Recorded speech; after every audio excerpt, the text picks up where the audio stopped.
నిజమే, ఎందరో మహానుభావుల త్యాగ ఫలితం, కృషి ఫలితమే నేడు ఈ అందమైన విశాఖపురి మేరీమాత పుణ్యక్షేత్రం.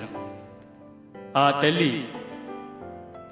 తల్లి తనయుల కృపావరముల వలన ఎన్ని అడ్డంకులు వచ్చినా, ఎన్ని తుఫానులు రోగాలు వచ్చినా ఆ తల్లి తన తనయుడి మహిమను మనందరికీ మరోసారి చూపించింది. కరుణించవా కరుణామయి, దయచూపవా దయామయి అని భారంతో నిండిన హృదయాలతో వేడుకునే ఎంతో మందిని తన తనయుడు క్రీస్తు సహకారంతో కాపాడుతుంది. ఒక ఇంట్లో అనారోగ్యంతో బాధపడుతున్న బిడ్డకు స్వస్థతను పొందడం, ముసలి అవ్వకు ఆదరణ దొరకటం, వేరొకరికి పరీక్షలలో మంచి ఫలితాలు రావటం, ఒక దగ్గర ఆపదల నుండి రక్షణ, ఇలా మరెన్నో పరిష్కారాలకు అడిగిన వారికి కుల మత వర్గ విభేదాలు చూడకుండా అడిగినంత ఇస్తూ వరదాయిని అనురాగమయ్యి ఆదుకుంటూ ఉంది. ఆమెను ఆశ్రయించిన వారు ఎవరునూ చేయి విడువబడినట్లు విన్నది లేదు కదా.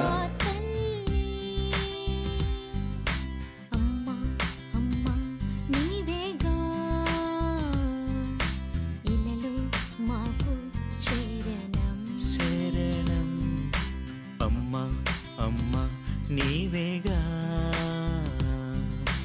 ఇలలో మాకు శరణం శరణం.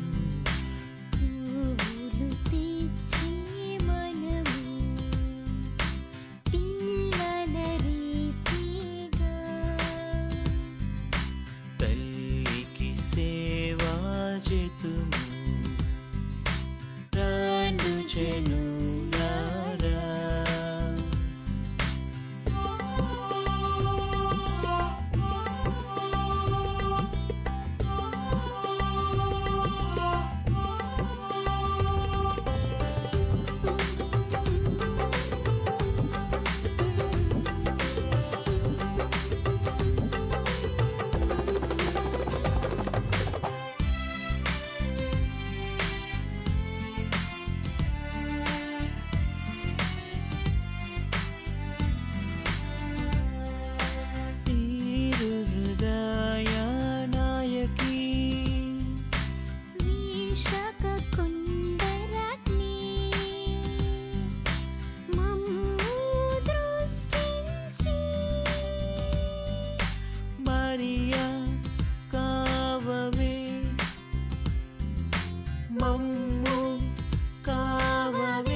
తల్లికి సేవా చేతుము రాండు చెనులారా.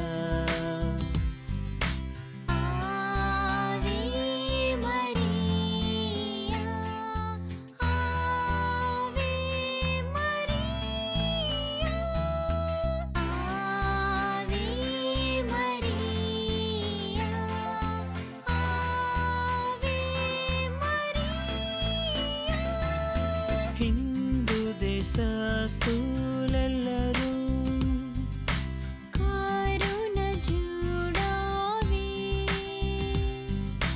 చీరదీసి వారినమ్మా. రక్షించు రక్షించు రక్షించు రక్షించు. నిస నిస నిస నిస గమ పమ పనిస. పూలు తెచ్చి మనము పిల్లల రీతిగా. తల్లికి సేవా చేతుము రాండు చెనులారా.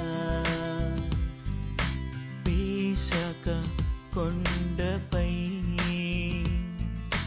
వెలసిన మా తల్లి,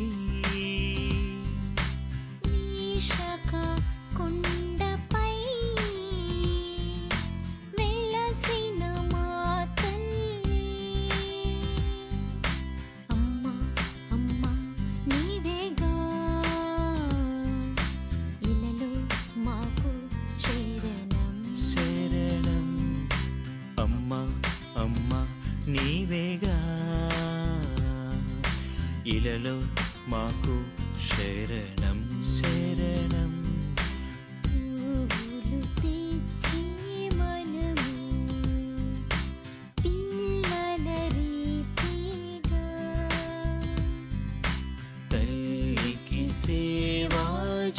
యేసు